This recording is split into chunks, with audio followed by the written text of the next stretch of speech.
সত্য কখনো মিথ্যা দিয়ে চাপা রাখা যায় না, সত্য একদিন বেরিয়ে আসবে আসবে।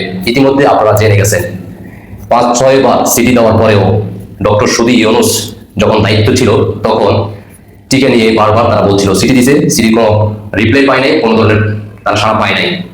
তার পরবর্তীতে এই যে 400-500-600 প্লাস অলরেডি মারা গেছে সরকারের বৃদ্ধি অনুযায়ী বা সরকারের তথ্য অনুযায়ী আমরা যেটুকু জানতে পারি, আর যেটা গোপন করছে সেটা তো গোপনেই আছে।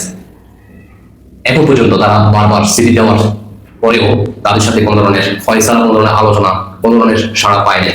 ইতিমধ্যে আপনারা বিভিন্ন নিউজ চ্যানেলে অলরেডি দেখে ফেলছেন, মাত্র কিছুক্ষণ আগে নিউজটা পাবলিশ হয়। তাহলে আপনারা কি ঘুমিয়ে থাকবেন?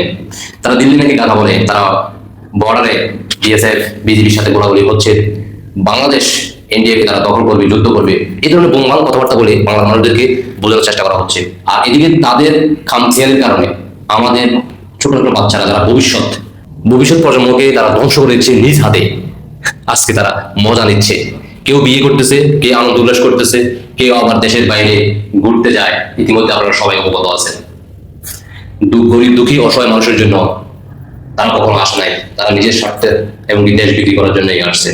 এখন যদি না বুঝে থাকেন তাহলে আপনার ভবিষ্যৎ প্রজন্মকে আপনি কখনো রক্ষা করতে পারবেন না।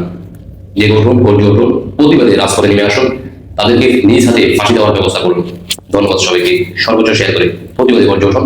আপনার ব্যক্তিগত মতামত অবশ্যই কমেন্টে জানিয়ে যাবেন। আল্লাহ হাফেজ।